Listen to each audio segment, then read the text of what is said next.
Yeah, welcome back, world. It's Radical World with Radical Rail Reviews. And today we will be reviewing episode 1 and 2 of Snowfall. As you've seen in my previous video, which was the trailer recap, things are in full swing.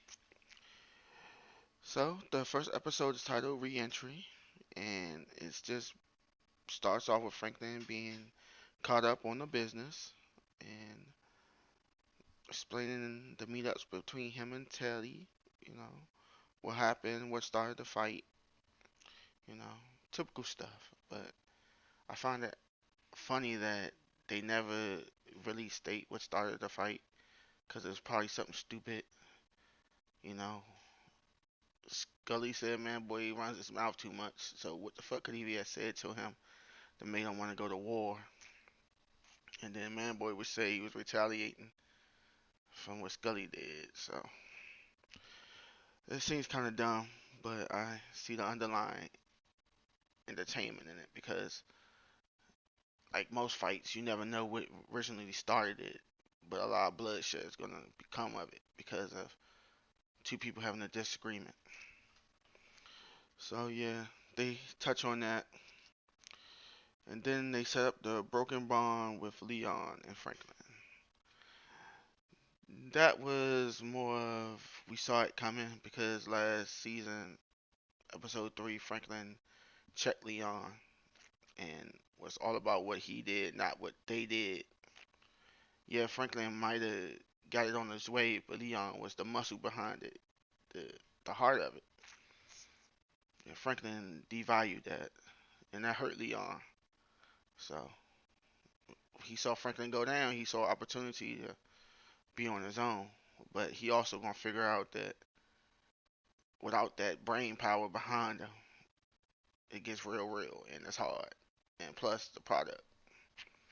So they're gonna explore that, but I think that they have to bring Franklin down all the way to the ground to build him back up. So the first 4 to 5 episodes were four. It's just him hitting rock bottom. That's basically what it's gonna be about. From what I'm seeing from early on, he has to hit rock bottom before he stands up and realizes who he is and what it's about. And that's what is gonna happen. By episode 4, late 4 or 5, he's gonna turn it around. You're just gonna see him get back to being him.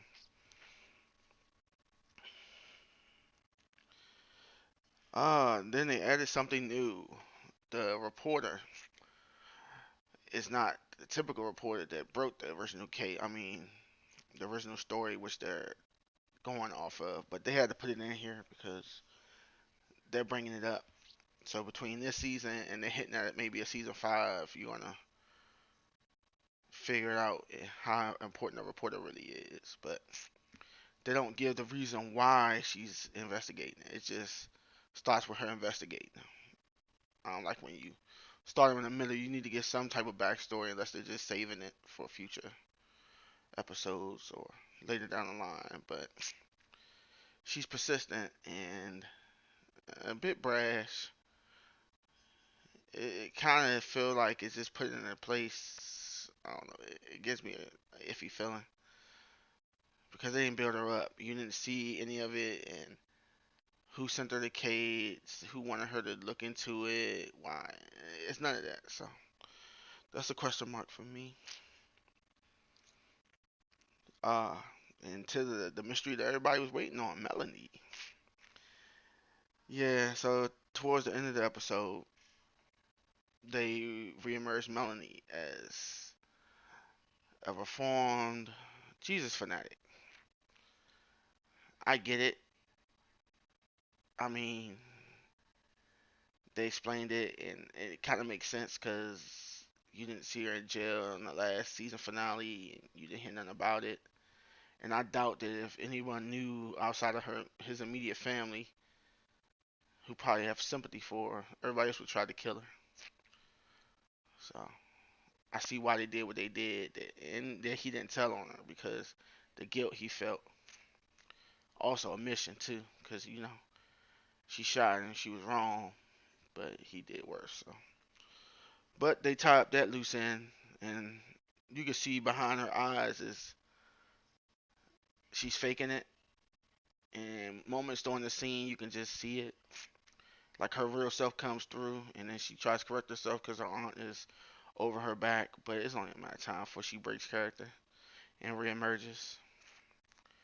She's gonna wait till Franklin gets a little bit weaker, and she's gonna pop back on the scene and try to finish it. Also, like the touch they put on her, sending him a card, even though she knows he killed his father. I was like, yeah, okay. I think everybody thought it was from the last season. No, it was this season, and she's just playing a part. And I think that's messing with him too.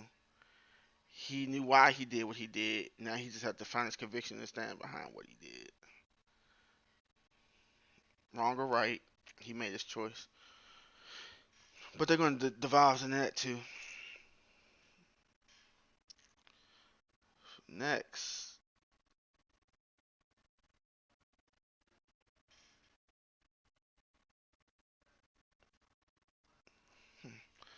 So, the script writing.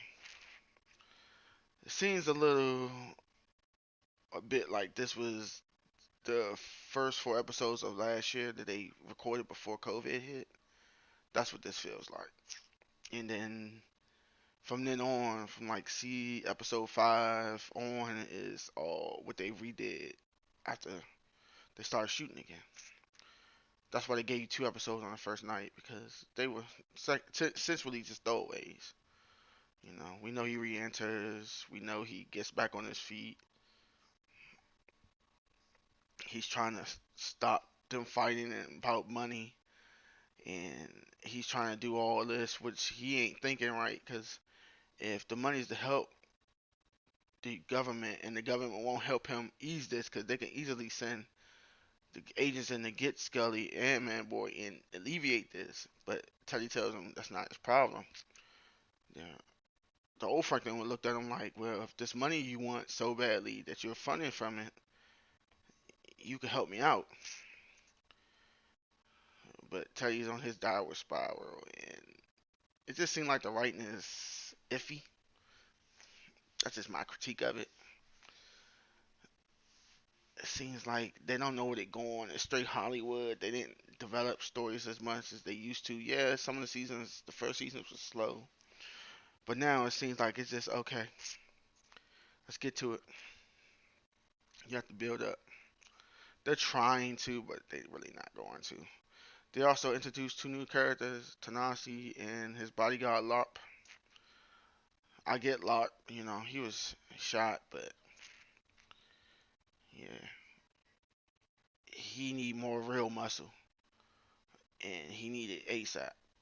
Just, just cause, Tanasi is the predecessor before Mel, so, and I think she'll be more valuable in a later part of the season.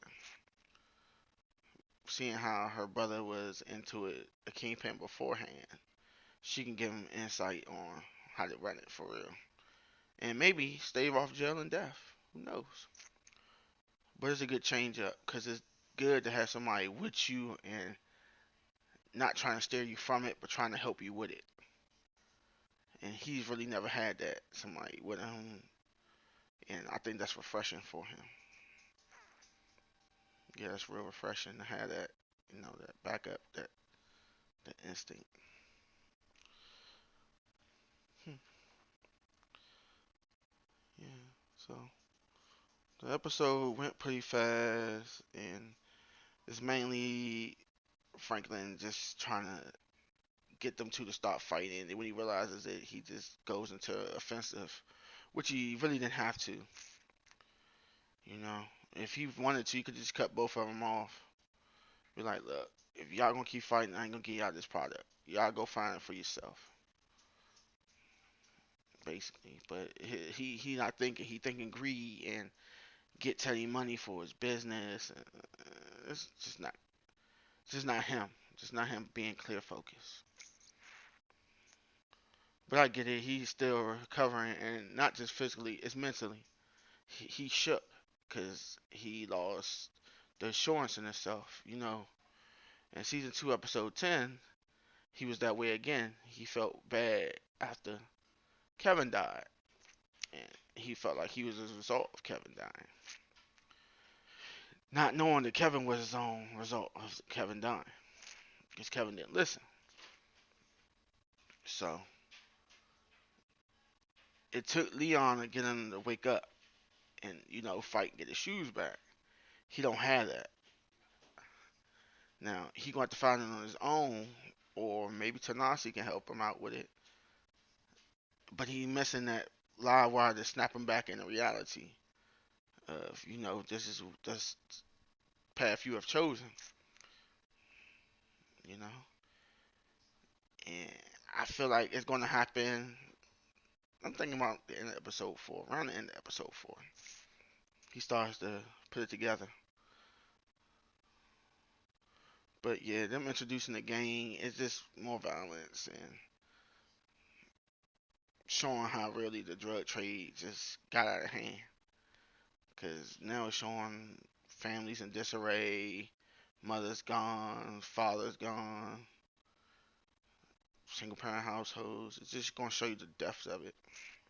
And it's about to really get bad because they're starting in 1985. So yeah, that's when it really hits the fan between 85, 86, and 87. But yeah, so this is a 2 episode part. So yeah, to sum up episode 1, is pretty much what I already just said. So, but it was a pretty good episode and re-entry. Show up the players of the season, show you how the directions of how it's gonna go. The writing ain't as good as the past seasons, but I guess because COVID interrupted them, they probably lost train of thought and probably put something new in there and try to switch it up. But the path was good so far. Yeah. So at the end of the episode, him and his father reminisce. They have a flag. I mean, his father tells him about him and the Bruce Lee fight, and he wants him to change. And Franklin knows he has to do what has to be done. So, but for a moment, it felt good to hear that, and you can see it in his face as he proceeded on to go out and do that. Which leads us into episode 2. Wait. I find it funny that they named it Wait. Because it's the weight of the gang war, the weight of him being shot, just the weight of everything coming down on him. And it's evident through the whole episode. So the episode starts off with, past spoilers. You ain't seen it right now. you, you in the land of no land now. But yeah, it mainly starts off with Franklin and the rest of them, the man boy setting up Scully. So, soon as Scully approaches, he decides he wants to get wet. So, not even a block or two away from the warehouse, he drops some drops in his ear and becomes, I don't know how to explain it, but whatever he saw, he saw. And he started screaming about roaches and all that and panicked, and whatever he did, his insight kicked in. He shot a light and would spook one of Man Boy's people who have no discipline at all. If Peaches is telling him don't come out, and the dude jumps out anyway, screaming, stupid, when they had the surprise drop. Even when Scully shooting at, he didn't know he was shooting at. He was just shooting wildly. All he had to do was stay put and wait till he got further in there and calm down a little bit, then jump out. But they people had no discipline. So everybody jumps out. Scully gets winged by Man Boy, allegedly. Jerome shoots a kid in the face, and I'm thinking that's the first time he really ever killed a person. And I'm saying this season is setting up Jerome as he was overhyped. He ain't thorough as people getting the credit for. He just was a low budget hustler. He ain't got it in him. You could tell he stopped having it in him a long time ago.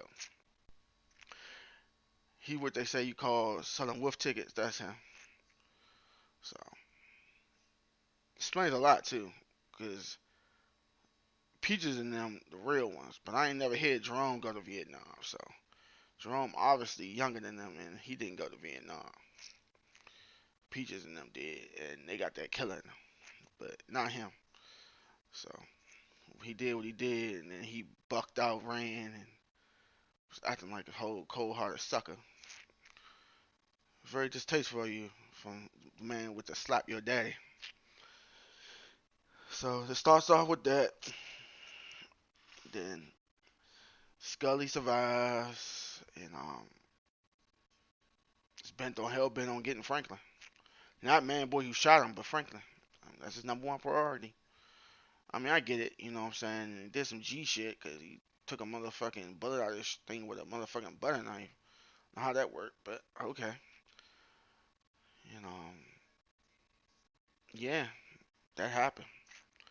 And man, boy, lying, didn't know if Scully was dead or not, which is I found funny because his sister's baby. I don't know how that fuck that works, but your legit sister is his baby mother, and y'all couldn't have squashed this.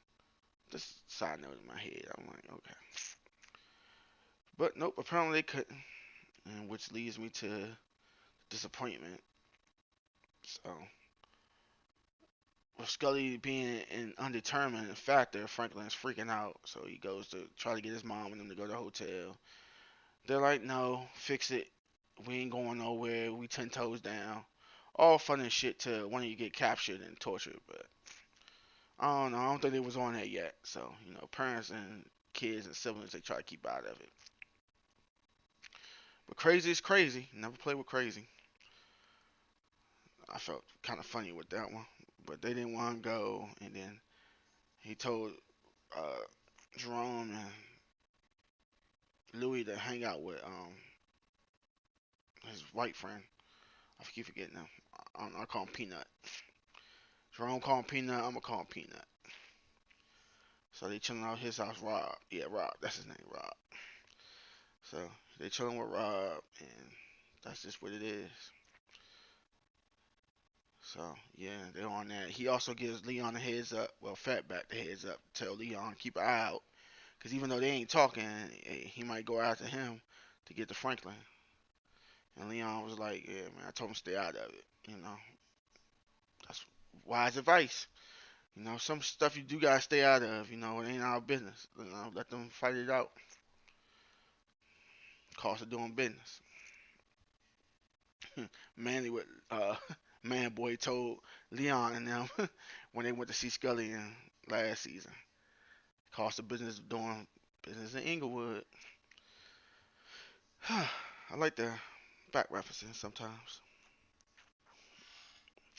But yeah, Man Boy just being overly sneaky. Something behind that. Like he might have got with Scully and figured it Franklin or told him that Franklin tried to set him up. I don't know, something sneaky behind that with Man Boy. I did deeper into that, and the episode sums up with a lot of Franklin freaking out, shaking, and just looking weak. And I'm like, okay, he's not at rock bottom. So I'm assuming episode 3 is rock bottom, because that's the title all the way down. So he has to fall all the way down. That's what they just said in there. They're getting predictable with some of these episodes too. But yeah, and then last but not least, Leon has trouble with finding a new connect. I'm like, really? And that tells me that him and Fatback not using their brain, because all they had to do is go to Rob and ask Rob to get a few more keys, and instead of letting them know it's from him, they just get them from Rob. Simple solution. I mean, what the fuck do you care as long as you keep making money and you're not directly getting it from Franklin? Rob and him are cool. They run around shooting up Uzis at flashlights last year. I mean, street lights. Come on, man. But Leon don't think that way, so that's on him. Fatback tried to tell him just to go around to the connect too. I'm like, you putting pride before money. Now you got selling stepped on shit. Motherfuckers ain't gonna buy that when they know you can get it fresh or pure from someone else. So yeah, I don't know. Leon, he gotta know what he always had as the right mentality. Just he thinking with his heart and not about heart and business. I'm like, yeah, working with Gustavo is not ideal because he it's like shady, but that was mostly Lucia. Gustavo wasn't really behind it. He helped, but he didn't really go through. Lucia was the one behind all that. So he just has to wake up, and I don't think he woke up yet. And I think in the next few episodes they're gonna get back together because they it's like a symbiote. They need each other. One can't exist without the other one, and that's just the way it is. Leon's what Franklin need. He got the killers with him. He got the muscle. He also got the ingenuity to keep Franklin on his toes and like, look, some things ain't right, and some things you need to let it go.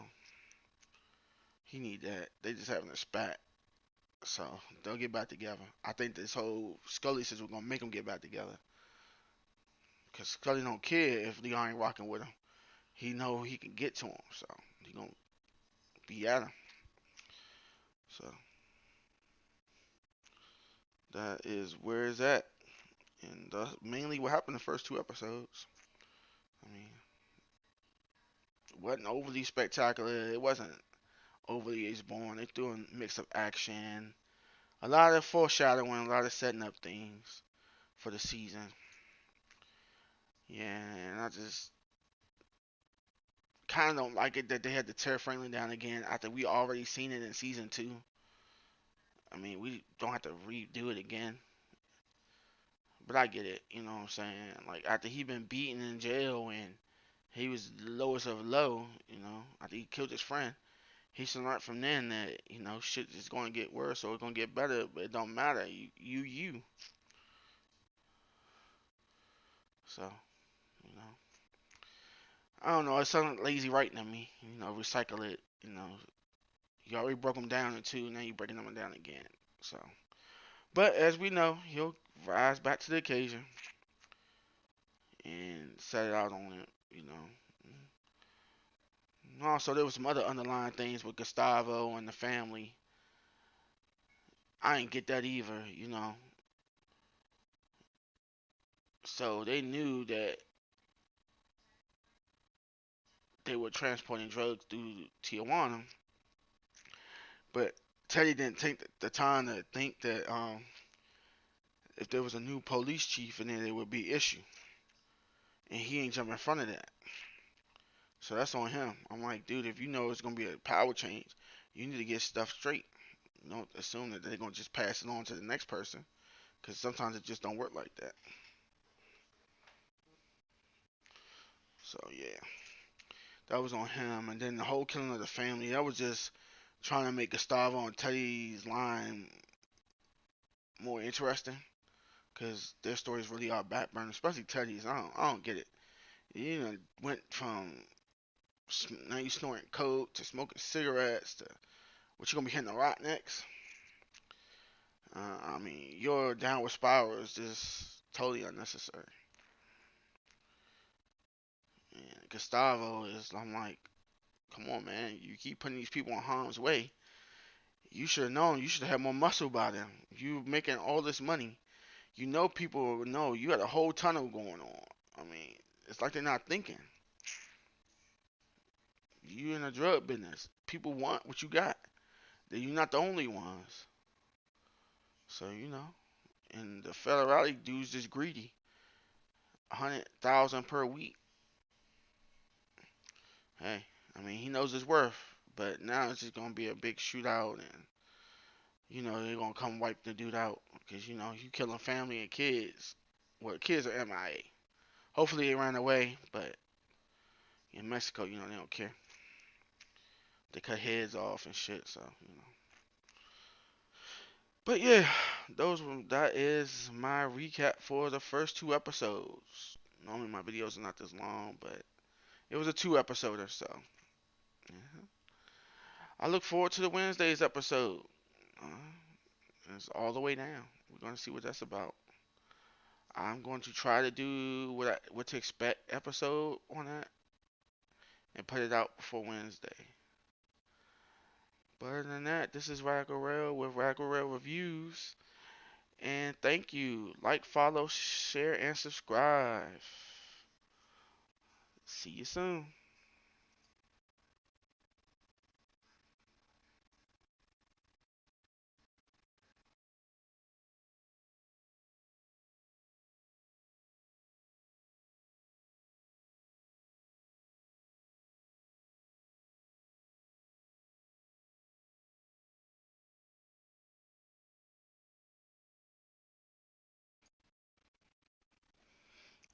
Yeah, welcome back, world. It's Radical Rail with Radical Rail Reviews.